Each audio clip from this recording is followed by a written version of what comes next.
Today, we will learn the history of the Turnpike, the story behind the construction of the tunnels, find out what evil lurks within the empty darkness of the abandoned Rays Hill Tunnel, and discover a lakeside community just 50 feet from the abandoned roadway that was at one time a thriving community and now has only 7 residents. Let's do it.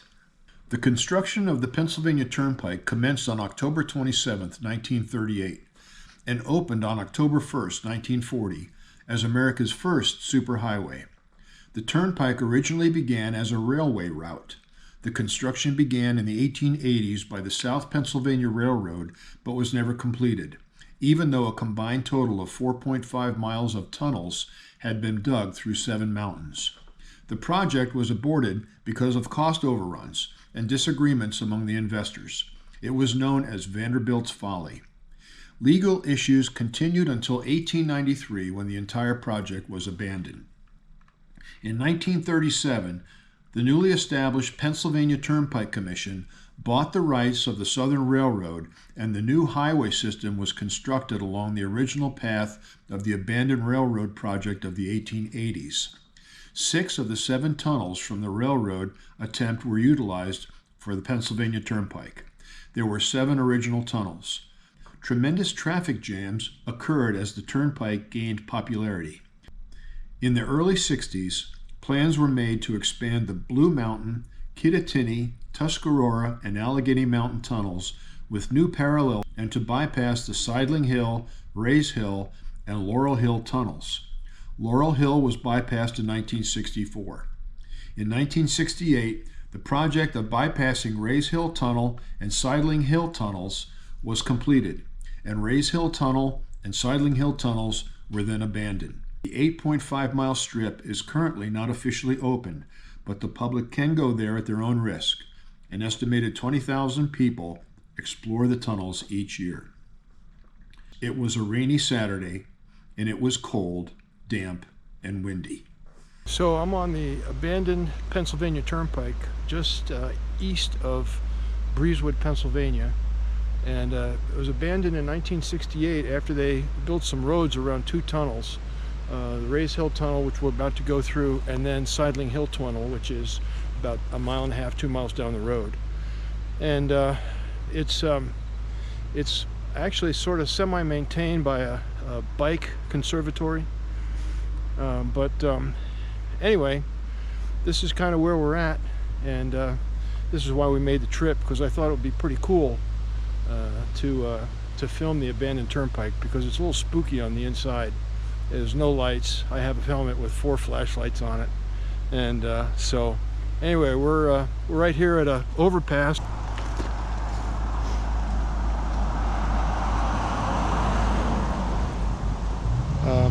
I'm not sure what road this is, but it goes underneath the old Turnpike. On the other side of the tunnel, which you'll just be able to see here in just a minute, there's actually a little community called Valley High, which parallels the Turnpike. And a man-made lake made somewhere between 1958 and 1968. It doesn't show up on a 1958 topographical map. And the 2020 census said there were 20 people in it. The 2021 census, people said there was 7 people that lived there. And then I just saw something recently that only 3 people lived there. I was going to hike up to a road that goes down there, but I decided against it. I think I'm just going to go down to the edge where the Turnpike is really close, and just walk through the woods and take a look at the lake. So we'll carry on.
All right, so I know I look like a dork, but you saw how dark that tunnel is, and what I was concerned about was if there'd be some potholes in there that I couldn't see, so I wanted to make sure I was lit up like a coal miner, which I know you'll sure get a kick out of. But down about 3/4 of a mile down here is where that little neighborhood, I guess it's called a borough of Valley High. There's a 51-acre lake that is man-made, and I suspect that it was made when they needed fill for the road to go around the old Turnpike. But anyway, it's I did a little research, and Pennsylvania has 5,300 man-made lakes in the state of Pennsylvania, and they only need to be inspected if there's more than 50 acres in size. Well, this one's 51 acres, and so we're going to go down there, and we may trek through the woods. We'll see. Eagle Lake was made somewhere between 1958 and 1968, and the houses of Valley High were constructed in the early 1970s. I believe the lake was most likely made as a result of the need for fill dirt for the new turnpike bypassing the tunnels. There is a road that passes just above east end of Rays Hill Tunnel that accesses the small community. My initial plan was to blaze through the woods to the road above the tunnels and then ride down to the lake. However, after learning that there was possibly only 7 people living in the neighborhood, I had reservations. Perhaps an unfriendly resident or a territorial dog. The road is a dead-end road. If I'd been chased by the protective dog, I'd lose. So I considered option 2. The end of the road is only about 50 feet or so from the abandoned turnpike. My plan was to cross through the woods to the road, but then I could possibly be trespassing on somebody's yard and then possibly have the same fate as option number 1. So option 3 then was to just keep cycling towards Sidling Hill Tunnel and leave the exploring of Eagle Lake and Valley High to others. I chose option 4, which was to turn around and head back to my wife and the warmth of our motorhome. All right, so again, Mr. Dork here, but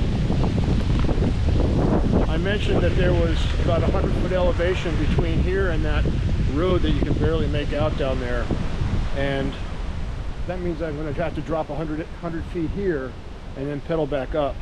And I know that it's on the topographical map, it shows that it's about 100 yards or 100 feet. Anyway, it's getting cold, I'm getting cold, and I think that I'm going to turn around, go back through the tunnel, and meet my wife, who has been patiently waiting for me.